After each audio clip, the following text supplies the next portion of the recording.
And welcome back to my channel the learners village. तो हम discuss कर रहे हैं नेशनल इनकम को मेज़र करने के जो मेथड हैं। 3 में से 2 methods we have completed, value added and income method. तो so today we will discuss the third and last method, that is expenditure method. Expenditure method से कैसे नेशनल इनकम को मेज़र किया जा सकता है, इस वीडियो में हम ये डिस्कस करेंगे। इनकम मेथड में हमने पढ़ा था कि सभी जो भी हमारे कंट्री के नॉर्मल रेजिडेंट्स हैं उनकी अगर हम इनकम को ऐड कर लें तो हमें नेशनल इनकम मिल जाती है। ऑलराइट, तो और उसमें NFIA भी ऐड कर दें तो हमें नेशनल इनकम मिल जाती है। अब हम एक्सपेंडिचर में देखेंगे, जैसे कि एक्सपेंडिचर मेथड इसका नाम है, एक्सपेंडिचर मेथड, या फिर इसको इनकम डिस्पोजल मेथड भी कहते हैं। तो जो सभी लोगों की इनकम है, कंट्री के जितने भी लोग हैं, जितने भी नॉर्मल रेजिडेंट्स हैं, उन सब की इनकम को, जितने भी कंट्री में लोग हैं, सबके फाइनल एक्सपेंडिचर को अगर हम ऐड करेंगे तो हमें नेशनल इनकम हम कैसे फाइंड करेंगे एक्सपेंडिचर को ऐड करके।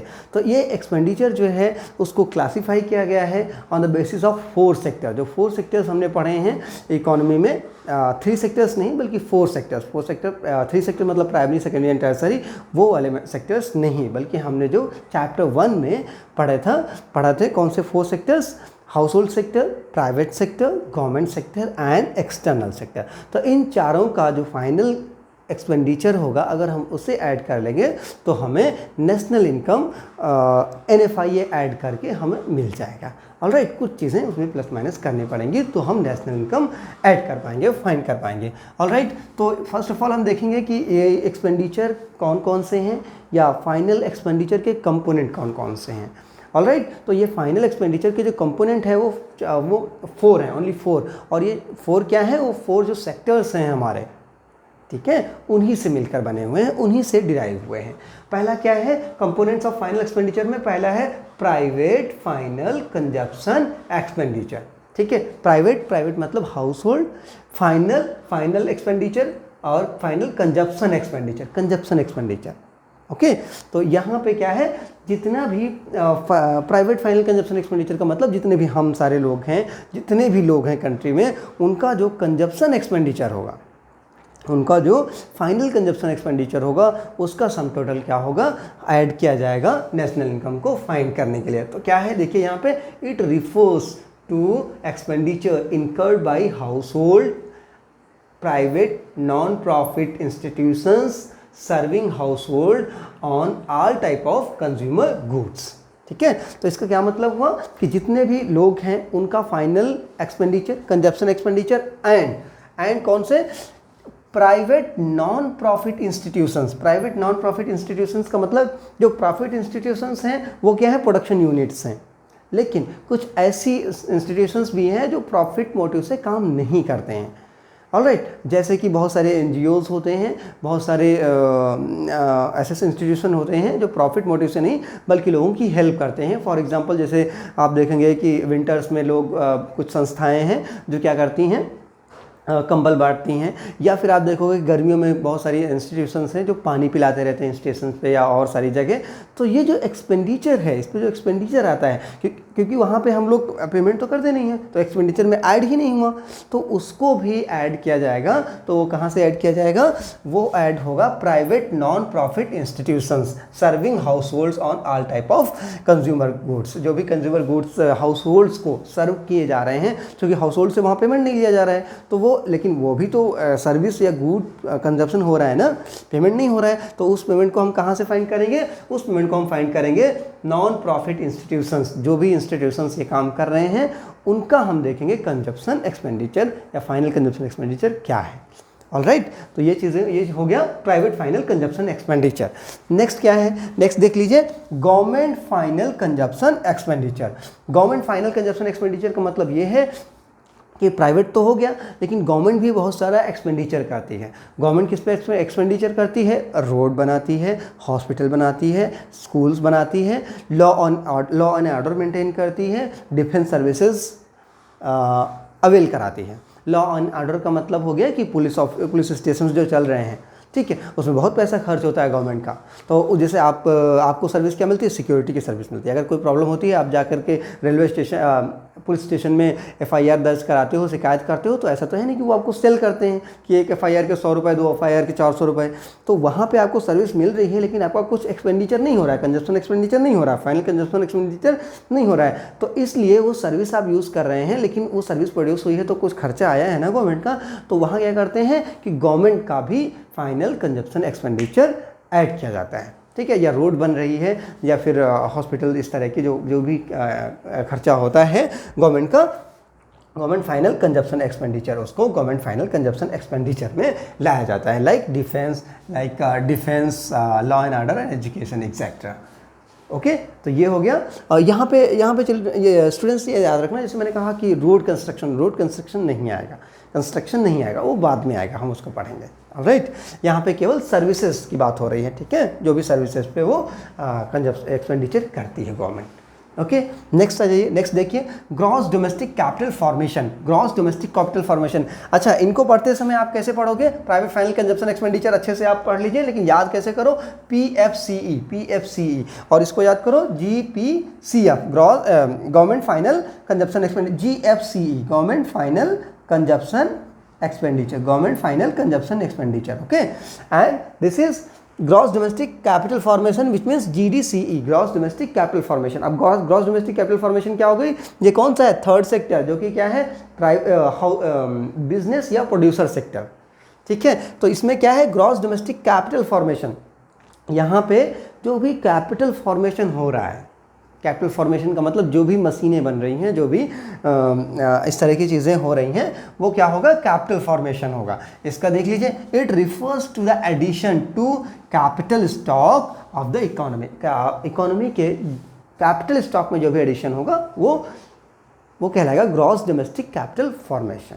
ऑलराइट, इन सब के कंपोनेंट, फर्दर कंपोनेंट हैं, वो मैं डिस्कस करूंगा, लेटर डिस्कस करूंगा, लेकिन अभी तक मैं 1 by 1 ये डिस्कस कर रहे हैं कि क्या क्या इसमें कंपोनेंट हैं। ओके, तो ये हो गया gross domestic capital formation. Gross domestic capital formation हो गया। नेक्स्ट क्या है? Net export. नेट एक्सपोर्ट या एक्सटर्नल सेक्टर से बना है। नेट एक्सपोर्ट में क्या होता है? नेट एक्सपोर्ट में जो भी एक्सपोर्ट और इम्पोर्ट के बीच डिफरेंस होता है, एक्सपोर्ट और इंपोर्ट के बीच डिफरेंस होता है, उसको कहते हैं नेट एक्सपोर्ट। यानी कि it refers to the difference between export and imports of a country during a period of 1 year. During a period of 1 year, 1 year हमेशा कॉमन ही रहेगा नेशनल इनकम में। तो ये हो गया हमारा नेट एक्सपोर्ट। ऑलराइट, तो आप सिंपल सी चीज़ है कि 4 कंपोनेंट हैं, 4 फाइनल कंजप्शन एक्सपेंडिचर के 4 कंपोनेंट हैं। क्या है? Private final consumption expenditure, government final consumption expenditure, gross domestic capital formation and net export. ये हैं 4 कंपोनेंट फाइनल एक्सपेंडिचर के। तो ये आपको क्लियर है? यहाँ पे देख लीजिए formula, final expenditure is equal to private final consumption expenditure plus government final consumption expenditure plus gross domestic capital formation plus net export. ये सारी चीज़ें आपको क्लियर हुई होंगी, आप इसका स्क्रीनशॉट ले लीजिए। फिर हम आगे इन सारे कंपोनेंट के 1 by 1 इनका डिटेल डिस्कस करेंगे। ऑलराइट, ले लिया आपने? आई होप कि आपने स्क्रीनशॉट ले लिया होगा। तो अभी तक हम कंपोनेंट को डिफाइन कर रहे थे, उसकी मीनिंग क्या है, कंपोनेंट की बात कर रहे थे। अब हम कंपोनेंट के भी जो फर्दर कंपोनेंट्स हैं उनकी बात करेंगे। फॉर एग्जांपल यहाँ पे प्राइवेट फाइनल कंजप्शन एक्सपेंडिचर हमने बात की थी, तो जितने भी प्राइवेट लोग हैं, जितने भी हाउस होल्ड हैं, उनका जो फाइनल कंजप्शन एक्सपेंडिचर है वो इसमें ऐड करेंगे। लेकिन यहाँ पर एक चीज़ और याद रखना है कि okay, government final consumption expenditure ये भी हम डिस्कस कर चुके हैं, इसमें कोई कंपोनेंट्स नहीं आएंगे। लेकिन जो तीसरी चीज़ है वो क्या है? Gross domestic capital formation. Gross domestic capital formation में यहाँ पे जो क्लासिफिकेशन है, यहाँ पे कंपोनेंट है। पहला क्या है? ग्रॉस फिक्स कैपिटल फॉर्मेशन, और दूसरा है इन्वेंट्री इन्वेस्टमेंट। यानी कि ग्रॉस डोमेस्टिक कैपिटल फॉर्मेशन 2 चीज़ों से मिलकर बना है, gross fixed capital formation and inventory investment या change in stock. Inventory investment या चेंज इन स्टॉक जिसको हम कहेंगे, तो इन दोनों को मिला करके बनता है ग्रॉस डोमेस्टिक कैपिटल फॉर्मेशन। अगर न्यूमेरिकल क्वेश्चन में आता है कि ग्रॉस फिक्स्ड कैपिटल फॉर्मेशन, तो आप क्या करोगे? तुरंत देखोगे कि इन्वेंट्री इन्वेस्टमेंट कहाँ है, तभी आप gross domestic capital formation find कर सकते हो। ऑलराइट, ज़्यादातर आपको इस लेवल का ही आपको क्वेश्चन मिलेगा, यानी कि उसमें ग्रॉस डोमेस्टिक कैपिटल फॉर्मेशन दिया होगा या फिर आपको दिया जाएगा ग्रॉस फिक्स्ड कैपिटल फॉर्मेशन। ज़्यादातर फिक्स्ड कैपिटल फॉर्मेशन ही दिया जाता है। ऑलराइट, तो आपको क्या करोगे? Inventory investment. और ज़्यादा डिफिकल्ट बनाना होता है क्वेश्चन को, तो ग्रॉस फिक्स्ड कैपिटल फॉर्मेशन के 3 और फर्दर पार्ट हैं, उनको डिस्कस करते हैं। Gross business investment, gross business fixed investment. Gross business fixed investment यानी कि जो ग्रॉस बिजनेस यानी कि प्रोडक्शन सेक्टर का जो इन्वेस्टमेंट है उसको इसमें ऐड किया जाता है। Alright, gross business fixed investment. Next क्या है? Gross residential construction investment. Gross residential construction investment का मतलब वो हुआ कि जो रेजिडेंशियल पर्पज से जो घर बनते हैं रेंट पे देने के लिए या सेल आउट करने के लिए, उनका जो प्रोडक्शन होगा, उनका जो कंस्ट्रक्शन होगा, वो इसका पार्ट होगा किसका? ग्रॉस डोमेस्टिक कैपिटल फॉर्मेशन या ग्रॉस फिक्स्ड कैपिटल फॉर्मेशन का। ऑलराइट, नेक्स्ट क्या है? Gross public investment. Gross public investment में क्या आ जाएगा? गवर्नमेंट जितने भी ब्रिज, जितने भी ओवर ब्रिज, जितने भी रोड्स बनाती है, हॉस्पिटल्स बनाती है, रेलवे लाइन बिछाती है, ये सब क्या है? Gross public investment. तो इन तीनों को मिला करके क्या बनता है? Gross fixed capital formation. और जब हम ग्रॉस फिक्स्ड कैपिटल फॉर्मेशन में इन्वेंट्री इन्वेस्टमेंट ऐड करते हैं तो क्या बन जाता है? Gross domestic capital formation. तो बहुत ज़्यादा इंपॉर्टेंट, जो आपको इस मेथड में जो डिफिकल्ट लगेगा वो क्या लगेगा? Gross domestic capital formation. यही कंफ्यूजन क्रिएट करता है। क्या करते हैं वो? ग्रॉस फिक्स्ड कैपिटल फॉर्मेशन दे देते हैं। अब इन दोनों के नाम में बहुत थोड़ा सा डिफरेंस है, इससे कंफ्यूजन क्रिएट होती है। तो आपको क्या करना है? बिल्कुल रटा हुआ होना चाहिए, आपको कंफर्म होना चाहिए, क्लैरिटी होनी चाहिए ग्रॉस फिक्स्ड कैपिटल फॉर्मेशन क्या है और ग्रॉस डोमेस्टिक कैपिटल फॉर्मेशन क्या है। Further gross fixed capital formation में अगर हम इन्वेंट्री ऐड करेंगे तो ग्रॉस डोमेस्टिक कैपिटल फॉर्मेशन बन जाएगा। और ग्रॉस फिक्स्ड कैपिटल फॉर्मेशन के फर्दर 3 पार्ट हैं: gross business fixed investment, gross residential construction investment and gross public investment. तो ये हो गया हमारा gross domestic capital formation. Alright, ये हो गया। अब हमारा नेक्स्ट क्या है? Net export. नेट एक्सपोर्ट में क्या करते हैं? एक्सपोर्ट माइनस इंपोर्ट करते हैं तो हमें नेट एक्सपोर्ट मिल जाता है। तो अगर यहाँ पर हम कहें कि नेशनल इनकम और नेशनल इनकम फाइंड करने के लिए अगर हम ये मेथड यूज़ कर रहे हैं, एक्सपेंडिचर मेथड यूज़ कर रहे हैं, तो जब हम इन चारों को प्लस करते हैं, तो हमें कौन सा एग्रीगेट मिलता है? हमें मिलता है जीडीपी एमपी। कौन सा aggregate? GDP MP, gross domestic product at market price.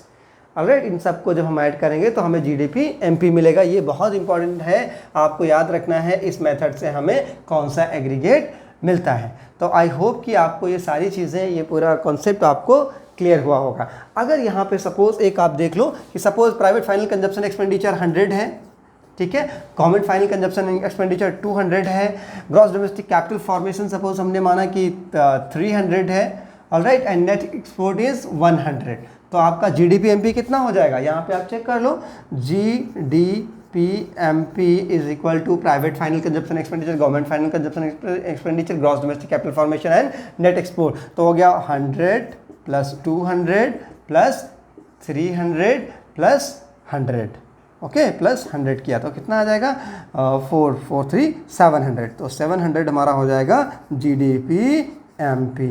Alright, तो इस तरह से। लेकिन इतना आसान आपको मिलेगा नहीं। उसमें क्या करेगा? इस 300 को क्या करेगा? 300 को 300 नहीं देगा, बल्कि यहाँ पे दे देगा 200 प्लस 100। और डिफिकल्ट बनाने के लिए इस 200 को कहो ना दे, वो क्या दे दे कि यहाँ पे ये क्या ग्रॉस बिजनेस फिक्स्ड इन्वेस्टमेंट 100 है, ग्रॉस रेजिडेंशियल कंस्ट्रक्शन इन्वेस्टमेंट 100 है और ग्रॉस पब्लिक इन्वेस्टमेंट 100 है। ये मैंने इजी करने के लिए लिखा है, जरूरी नहीं कि इक्वल नहीं होंगे, कम ज़्यादा होंगे, ठीक है। तो ऐसे दे सकता है। तो अगर ये नहीं दिया हुआ है, ऐसे दिया हुआ है, तो आप क्या करोगे? पहले इनको ऐड करोगे तो आपको आ जाएगा ग्रॉस फिक्स्ड कैपिटल फॉर्मेशन, फिर इसमें आप इन्वेंट्री ऐड करोगे तो ये आ जाएगा आपका, तो आप और अपना डायरेक्ट उसको ऐड कर दोगे। ऑलराइट, तो आई होप कि आपको चीज़ें क्लियर हुई होंगी, समझ में आया होगा। और thank for watching, stay tuned.